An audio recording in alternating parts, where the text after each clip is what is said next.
No solo nosotros en Chile somos impactados por los efectos de la tormenta política y social que vivimos a partir del caso Audios o caso Hermosilla. Ambos son sinónimos de lo mismo: corrupción al más alto nivel de las esferas nacionales. Corrupción que alcanza insospechados ámbitos tanto en el mundo privado como el de poderes del Estado, cuyos efectos directos y onda expansiva aún es prematuro dimensionar. Poco margen, sin embargo, nos queda para ser realmente sorprendidos. Lo mismo sucede más allá de nuestras fronteras, de donde somos requeridos para intentar contribuir en la reflexión ante la incredulidad y cómo entender e interpretar el fenómeno de la corrupción en nuestro país. Corrupción, por cierto, que está acompañada de un transversal clima de inseguridad social. Inseguridad social cada vez más extensa a nivel del territorio nacional, producto principalmente del crimen organizado, entronizado en numerosas esferas, barrios y sectores de nuestro territorio. Por lo que los desafíos son inmensos, y a grosso modo los distingo en dos grandes ámbitos. Ámbito 1. Los actuales, y los de ayer y antes de ayer también, actores, sin excepción, gobierno, parlamento, poder judicial y sector empresarial en el más amplio sentido del concepto, todos, de todos los ámbitos, todos sin excepción, debieran sentirse obligados, pero en lo concreto no se ve mucha acción en ese sentido, debieran verse obligados de asumir tanto sus responsabilidades en esta crisis, ya sea por acción u omisión, en los mismos ámbitos y términos que hoy se le exige a los demás. Por algo lo certero del refrán aquel que dice: más se fijan en la paja del ojo ajeno que la viga en el propio que los enceguece. Ámbito 2. Las organizaciones de la sociedad civil. Estas brillan por su ausencia, salvo dos honrosas excepciones. La primera, la Gran Logia Masónica de Chile, que con motivo de la fiesta nacional por la independencia de nuestro país, en su acto central de las efemérides destacó y puso de relieve necesidades y acciones necesarias para el bien de la patria. Segunda excepción, la Iglesia Católica. Con motivo del tradicional Te Deum ecuménico, el arzobispo de Santiago en su homilía puso de relieve aquellos temas que son de su interés y que apuntan a la nación entera. Exceptuando estos dos grandes referentes de nuestro país, las numerosas otras organizaciones de la sociedad civil brillan. Sí, brillan, pero brillan por su ausencia. En este escenario, entonces, vislumbro que esta crisis nacional tendrá, sí, una salida o una solución, pero que no será ni tan salida, ni tampoco ni tan solución, salvo una salida y solución para quienes integran el ámbito 1. Y estos no son otros, reitero, que los que integran el gobierno, el parlamento, el poder judicial y el inmenso y poderoso sector empresarial de todos los ámbitos. Es decir, la clase política y empresarial de nuestro país y de los intereses extranjeros asociados. Entonces el gato pardo, su sombra, antecede a su figura y a sus hechos ya archiconocidos. Habrá una salida que no es salida, y habrá una solución que no es solución.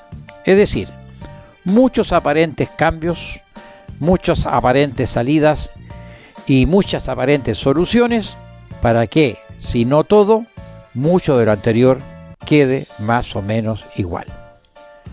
Una vez más está vigente la pregunta: ¿habrá algo que o quienes aún nos puedan sorprender? Esta deberá ser la hora de las organizaciones sociales y ciudadanas de Chile de todo rango, condición y ubicación dentro o fuera del país. Las propuestas del Chile organizado. Esto lo reiteré en mis dos programas anteriores de Tribuna Ciudadana. Sin embargo, ya sabemos que salvo las honrosas y valiosas excepciones señaladas, el resto aparentemente no existe. Y la pregunta entonces es que ¿realmente no existen? ¿O bien están por alguna razón sumidas en sus propias dinámicas o sometidas al rigor de los poderes de la clase política? Recordemos que se identifica a la clase política al conjunto de personas que, debido a la posición que ocupan dentro de ciertas organizaciones y asociaciones, empresas, sindicatos, partidos y partiditos políticos, grupos y grupitos de presión, administraciones públicas y privadas, etc., o por otras características como la autoridad, la riqueza o las capacidades personales, ejercen todas ellas un gran poder e influencia en las decisiones de la vida política, de la vida gubernamental y judicial de un país. Así es como se ha modelado la sociedad heredada de la dictadura militar y perfeccionada además de acuerdo a los intereses de quienes integran precisamente a estos grupos de poder de esta clase política. Hay quienes sostienen que en las sociedades actuales hay una minoría que gobierna y una mayoría que es gobernada. Y esta mayoría de ciudadanos es gobernada porque carece de las capacidades intelectuales y técnicas para ponerse de acuerdo, organizarse y dirigir aún su propia existencia. De modo que la fuerza de la minoría organizada es imparable, es irresistible. Esta minoría es precisamente la clase política.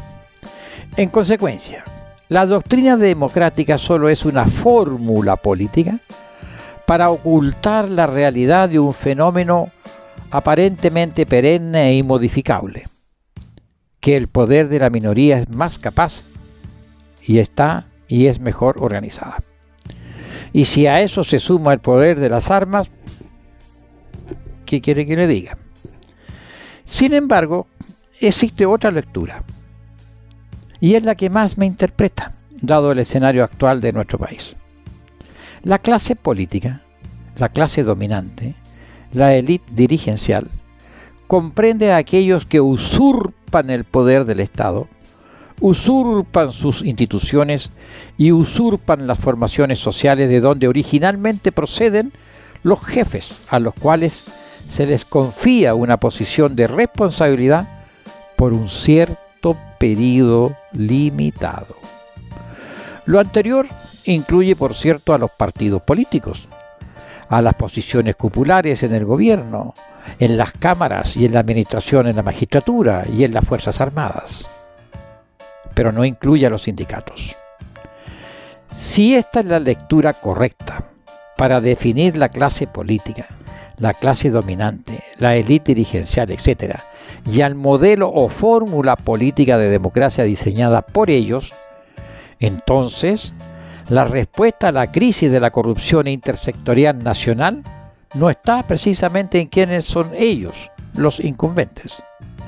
La solución, en cambio, está en la participación no solo consultiva, sino resolutiva, de quienes somos los gobernados, que somos la mayoría y que supuestamente, y malamente supuestamente, carecemos de las capacidades intelectuales y técnicas para ponernos de acuerdo, organizarnos y dirigir nuestra propia existencia.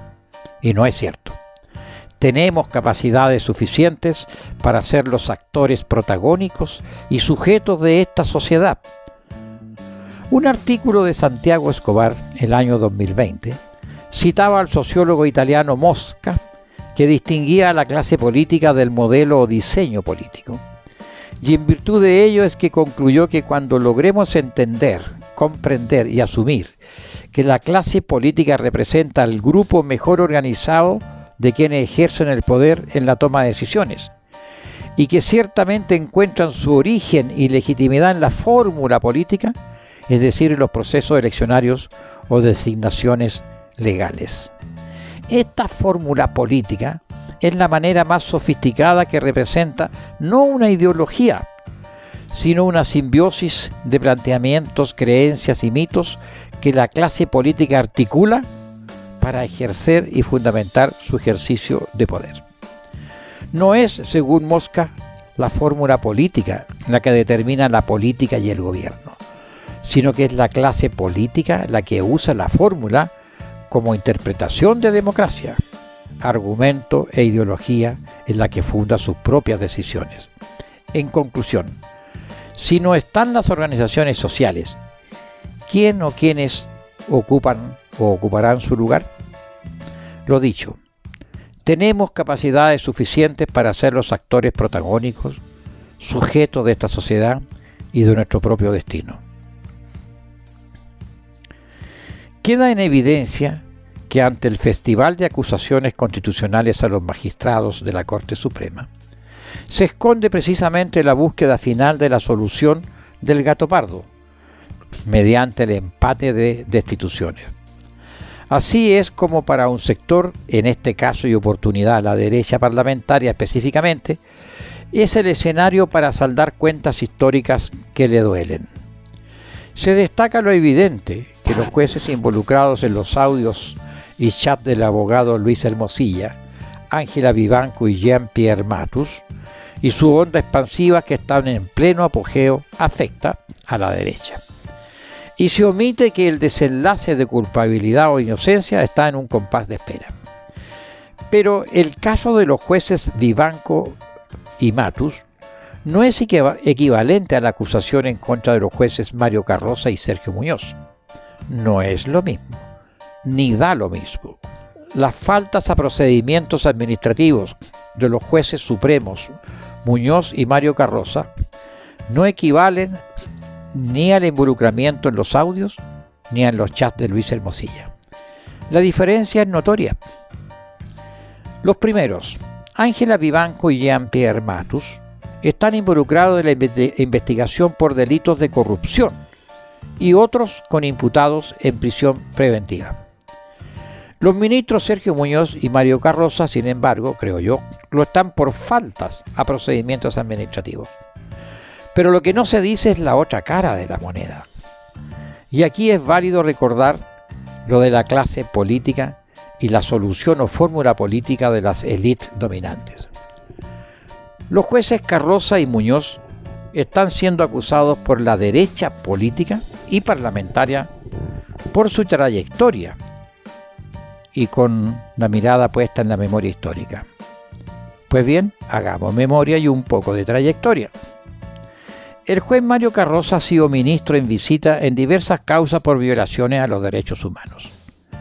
Fue juez en los casos de la Caravana de la Muerte, en el caso Pisagua, el caso Quemados, la Operación Cóndor en Chile, las adopciones ilegales ocurridas en dictadura, así como también investigó la muerte del presidente en ejercicio de su cargo Salvador Allende, la muerte del poeta y premio Nobel Pablo Neruda, también la del general de la Fuerza Aérea Alberto Bachelet y la del expresidente Eduardo Frei Montalva. Y eso la derecha no lo olvida y es el momento de pasar la cuenta.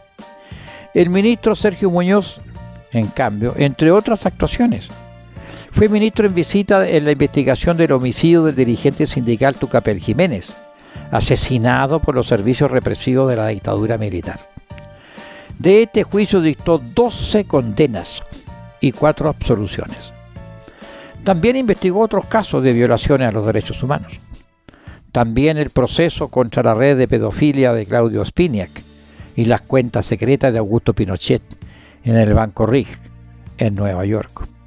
Entonces, el festín de acusaciones constitucionales es el escenario ideal para pasar las cuentas y buscar empates. Pero más que empates, es una revancha a las trayectorias de dos jueces que afectó y afecta a los intereses de quienes se ven directamente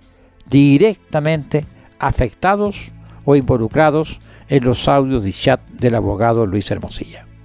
Hoy más que ayer, la presencia organizada de la ciudadanía es un requisito e imperativo democrático para la superación a la crisis. Si no se ofrece la tribuna y la participación, bueno, existen otros medios. El tiempo lo dirá, mientras haya tiempo. Esta fue su Tribuna Ciudadana Semanal. Hasta el próximo sábado.